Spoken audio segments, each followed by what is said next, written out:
3 तारीख का हम लोग का न्याय यात्रा है।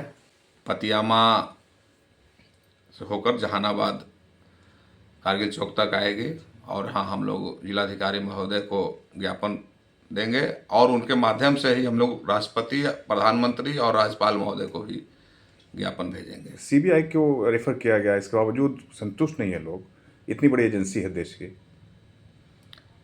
बात कहना सही है आपका, सीबीआई बहुत बड़ी कंपनी है, उसके बाद कोई जांच का और उच्च स्तरीय व्यवस्था नहीं है।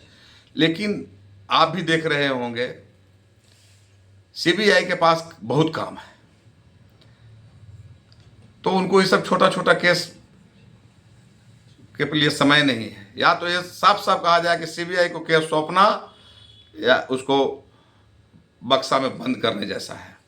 आप देख लीजिए, मुजफ्फरपुर बालिका गृह कांड हुआ, सुशांत सिंह का केस देख लीजिए, रणवीर सेना सुप्रीमो मुखिया जी का केस देख लीजिए, कहाँ अभी तक कोई इंसाफ मिला है? सब तो जैसे के तैसे पड़ा हुआ है, तो इसको कैसे इंसाफ मिलेगा? क्या लगता है आपको, क्यों ऐसा हो रहा है? बिहार की पुलिस की पूरी एकदम भर पीटी जा रही है। इसलिए कि इसमें बहुत बड़े बड़े नेता, बहुत बड़े बड़े अधिकारी के बेटा शामिल हैं।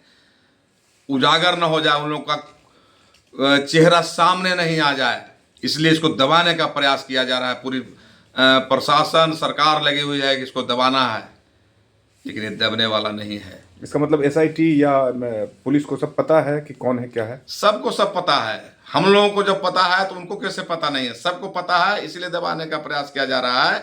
और डीजीपी महोदय भी अब इसमें लगे हुए हैं कि इसको बंद कर दिया जाए। इसीलिए उन्होंने पीड़िता के माता पिता को बुलाकर और जबरन एक कहने पर मजबूर कर रहे हैं कि नहीं, एक्सेप्ट करो, आत्महत्या है। बिहार में हॉस्टल में जाने से जो है अभिभावक घबरा रहे हैं अपने बच्चियों को भेजने में। क्या ये माहौल ठीक होगा? ये तो हमारे माननीय उप मुख्यमंत्री महोदय, गृह मंत्री भी हैं, सम्राट चौधरी जी का दायित्व बनता है। उनको सोचना चाहिए कि आप एक तरफ गरीबों का घर तोड़ने में रात दिन व्यस्त हैं और आपकी बच्ची सुरक्षित नहीं है आपके राज्य में। आप कहते हैं कि बेटी बचाओ बेटी पढ़ाओ, कैसे उसको आप पढ़ने के लिए बोल रहे हैं? सारी बेटी तो अपने अपने घर वापस आ गई। एक निर्भया का हत्या होता है या बलात्कार होता है, सारी निर्भया तो वापस आ गई है। तो आपको व्यवस्था करना चाहिए उप मुख्यमंत्री महोदय।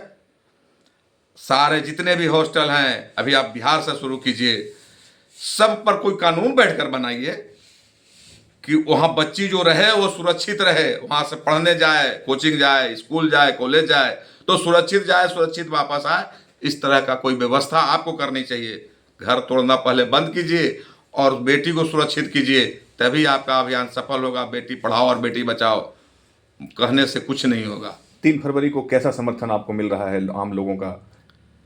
हम लोग तो सिर्फ देखने गए थे कि क्या आज हम लोग करीब 10-15 गांव में गए हैं, तो वहाँ जाने की जरूरत ही नहीं है। लोग खुद तैयार हैं, वो इतना ज़्यादा आक्रोशित हैं इस केस को लेकर के।